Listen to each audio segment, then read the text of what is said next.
I'm still fanboying about all the films that he's made in the recent past and the films that he's making. He's just given me an insight of a few things that I'm not going to talk about, of course. I've seen some very experienced actor in the hands of some very experienced directors I've worked with completely wobble off, and we had to call off shoots simply because they're like, oh, they didn't expect this to be part of it. I could do a film and say Maddie did a brilliant job as an actor and the film didn't work. Doesn't matter. It goes down as a failure. Ever been underpaid, guys? All the time. All the time. Hello. What a kg of onions cost right now? A kg of onion, what about 600 rupees? उसको roast करके थोड़ा सा नमक और नींबू उस पे डाल के पहला बाइट जो है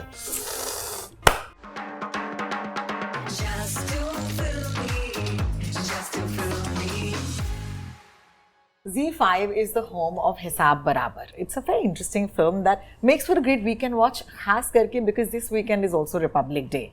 It deals with a ticket collector actually uncovering a scam at the really national level, and it made me think, and that's why I am here. Because her interview se pehle, I asked myself, why am I doing this interview? It's very important. Absolutely. And we need to have these reasons. I'm of course surrounded by two fantastic men, okay, not just on the screen but off screen as well, absolute gentlemen, R.Madhavan and Nitin Mukesh. Thank you so much for joining us. Thank you. First up, let me tell you that the film made me think, and it's really important because मैंने कभी सोचा ही नहीं कि मैं ये check करूँ कि मेरे बैंक में जितनी मेरी इंटरेस्ट आ रही है वो सही आ रही है कि नहीं. क्या ये वजह थी आपके लिए ये फिल्म करना? ये एक छोटा सा हिस्सा है इस फिल्म का.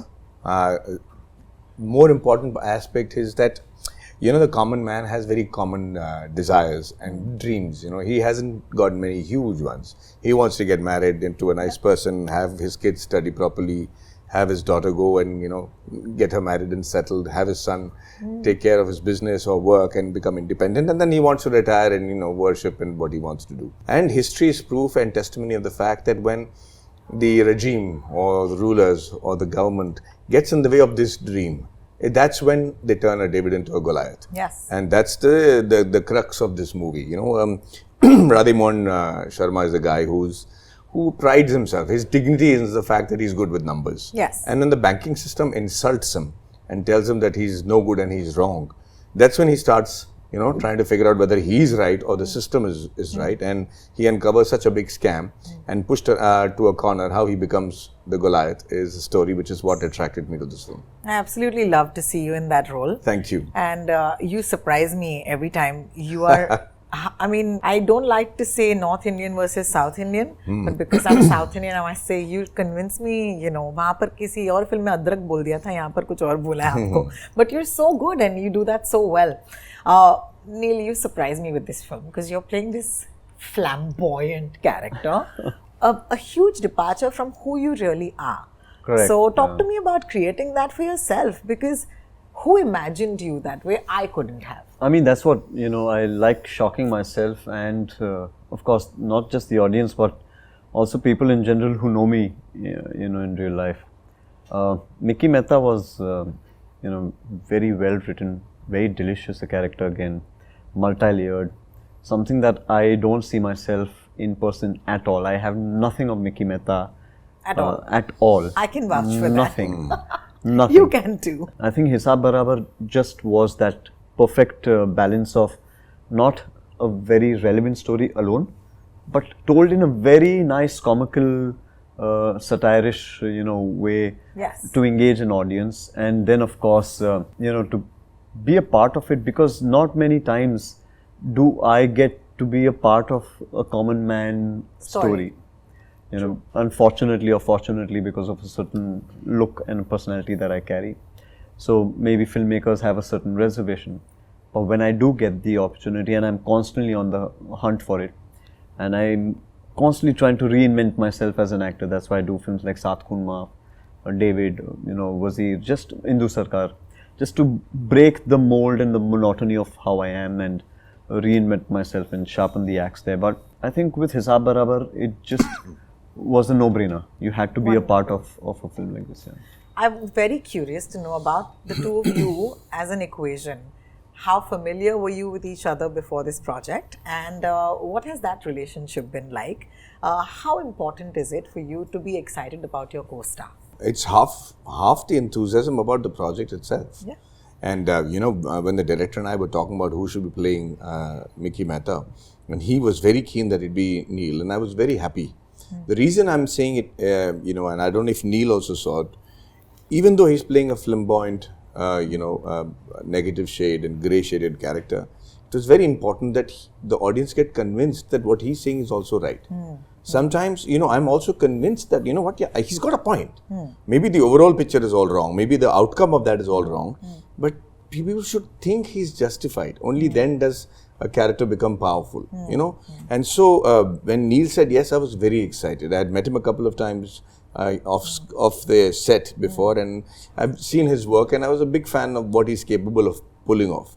And Neil has got the kind of face that does not gel with somebody who's either poor or uneducated. Same as me and Arvind Swamy. We cannot pull off those kind of characters. But this was slightly off, and he still, I think, did a brilliant job with the character. I think so too. Yeah. Talk to me about the time that we were all fanboying on the films that he made. Oh man, I'm still fanboying about all the films that he's made in the recent past and the films that he's making. He's just given me an insight of a few things that I'm not going to talk about, of course. But I'm like, oh my God, here he goes again. And I mean, so from his debut film, he's been like the talk of not just my home, but my friend circle until now.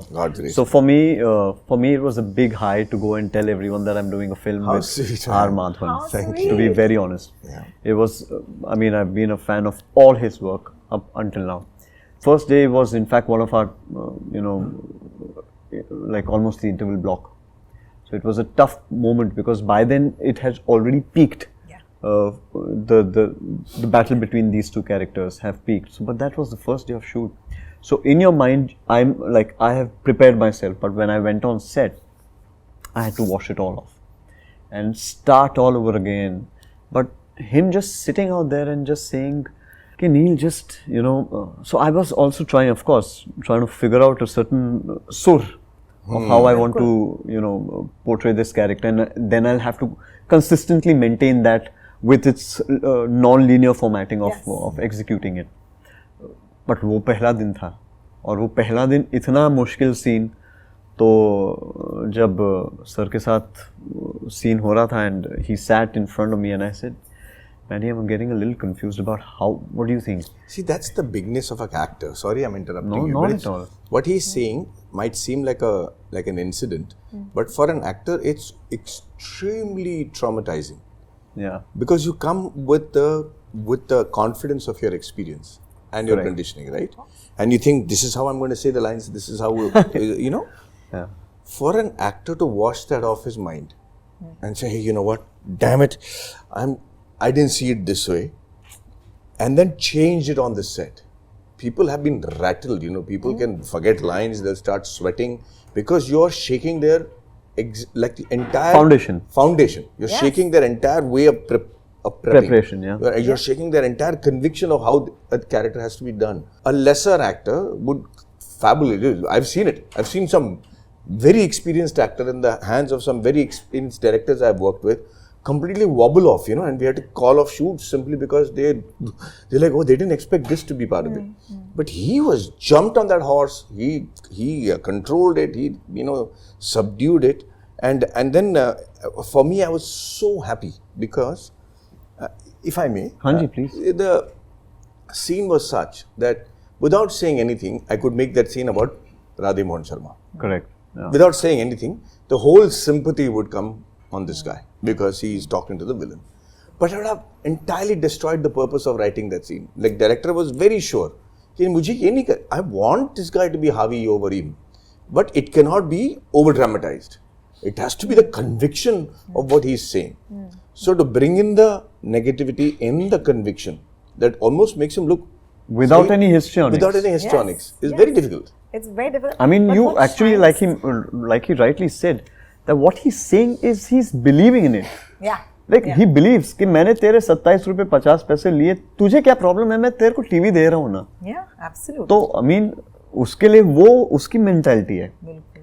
But in the larger scheme of things, it's not right. I mean, Bilkul. you know, so No, but what shines through in this story is, of course, the fact that, you know, you're willing to, you know, I'll come to you about becoming this person as an actor. But for you, it's also the giving up of an ego, because as actors, no, so, we come in with so much, right? You know, I've, to be very honest, I've been tutored, and my guru is a gentleman called R.Madhavan. Of course. But to be very honest, with the kind of upbringing from my father also, I've never had an ego, and especially not when it comes to craft. It's not just my, I'm not a selfish actor. If I know that this scene belongs to me, I'll not let it go from me. And if it doesn't belong to me, and if it has to go to another actor, if it's coming to me also, I will not make sure that it goes to him, you know. So Wonderful. I have to have that. Otherwise, we are cheating the film and the purpose of the entire process of beautiful. filmmaking and So storytelling. nice to hear this. Are you enjoying this role where I have a feeling that because of your time and experience, now you're in a place where you have a little more to offer? So in a film like this, where you're not the director, and we've seen Rocketry, we saw what you did with it. How do you navigate that, where you say, I'm not the director here, but yet you make a project better? So this has always been my contribution on set and on script has always been and a very integral part of my projects. You know, now that I directed Rocketry, it might be seen as I'm giving it as a director's point of view.